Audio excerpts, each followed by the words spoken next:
السلام علیکم ورحمۃ اللہ وبرکاتہ نحمدہ ونصلی علی رسولہ الکریم بسم اللہ الرحمن الرحیم۔ ملک شام میں ایک بادشاہ گزرا ہے جو بہت نیک اور رحم دل تھا اور لوگوں کا اپنی رعایا کا خیال رکھنے والا تھا۔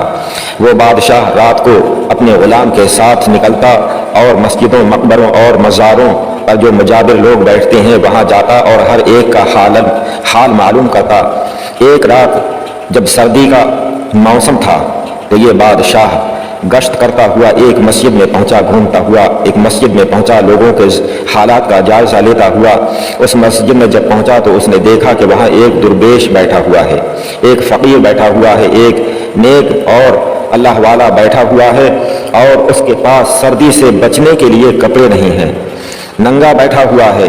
ہلکے کپڑے جو گرمیوں میں کام آتے ہیں، سردیوں سے بچنے کے اس کے پاس کپڑے نہیں تھے۔ وہ اس حالت میں وہاں مسجد میں بیٹھا ہوا تھا اور کانپ رہا تھا سردی کی وجہ سے، اور وہ درویش کہہ رہا تھا کہ یا اللہ، دنیا کے بادشاہ تیری عطا کی ہوئی نعمت کو نفس کی حرص و ہوا اور لذت میں برباد کر دیتے ہیں۔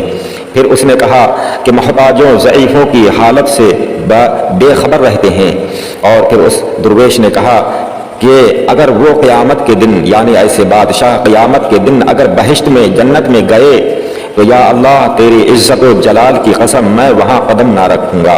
اللہ اکبر۔ وہ بادشاہ یہ سن رہا تھا، اس کی یہ گفتگو، یہ دعا سن رہا تھا۔ یہ بات سن کر وہ بادشاہ آگے بڑھا اس فقیر کے پاس اور اس کے سامنے گیا، اور اس کے پاس دینار تھے، دیناروں سے بھری ہوئی تھیلیاں تھیں۔ ان میں سے ایک تھیلی اس بادشاہ نے اس فقیر کے سامنے رکھ دی، یعنی اس کو دی، اور روتے ہوئے اس بادشاہ نے کہا کہ میں نے سنا ہے کہ درویش جنت کے بادشاہ ہوں گے، آج ہم بادشاہ ہیں، یعنی دنیا میں تو آج ہم بادشاہ ہیں اور صلح کے لیے تمہارے پاس آئے ہیں، کیونکہ کل تم بادشاہ ہوگے۔ از راہ کرم اس دن ہم سے دشمنی نہ کرنا بلکہ عنایت اور مہربانی سے پیش آنا۔ اور پھر بادشاہ نے کہا کہ میں ان بادشاہوں میں سے نہیں ہوں جو غریبوں سے منہ پھیر لیتے ہیں۔ اور پھر اس بادشاہ نے اس فقیر کو راضی کیا، اور ہمارے اسلافوں میں ایسے بہت سارے بادشاہ گزرے ہیں، جیسے کہ حضرت ابراہیم بن ادہم جو بادشاہت چھوڑ کر فقیری اختیار کر لی، حضرت عمر بن عبدالعزیز رضی اللہ تعالی عنہ کے دور میں تو آپ کی حکومت میں، آپ کی سلطنت میں یہ حال تھا کہ بکری اور بھیڑیے ایک ساتھ چرا کرتے تھے۔ عام لوگوں کی یعنی انسانوں کی تو بات ہی کیا، آپ کی حکومت میں کبھی کہیں ظلم نہیں ہوا، اتنا انصاف کہ جانور بھی درندوں کے ساتھ میں جنگل میں گھومتے تھے، چرتے تھے۔ اللہ اکبر۔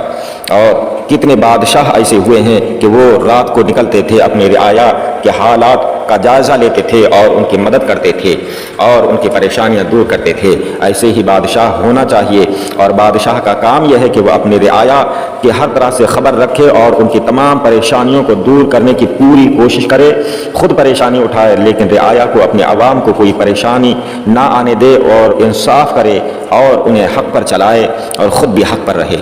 اللہ تعالی ہم سب کو صراط مستقیم پر چلنے کی توفیق عطا فرمائے۔ آپ حضرات نے اگر ہمارے چینل کو سبسکرائب نہیں کیا ہے تو چینل کو سبسکرائب کر دیں، ویڈیو کو لائک کریں، اور یہی ویڈیو ہم فیس بک اور انسٹاگرام پر بھی اپلوڈ کرتے ہیں، وہاں بھی اسی نام سے، جس نام سے ہمارا یوٹیوب چینل ہے، یعنی محمد ہارون انصاری کے نام سے فیس بک اور انسٹاگرام پر کھوج کر فالو ضرور کریں۔ السلام علیکم، خدا حافظ۔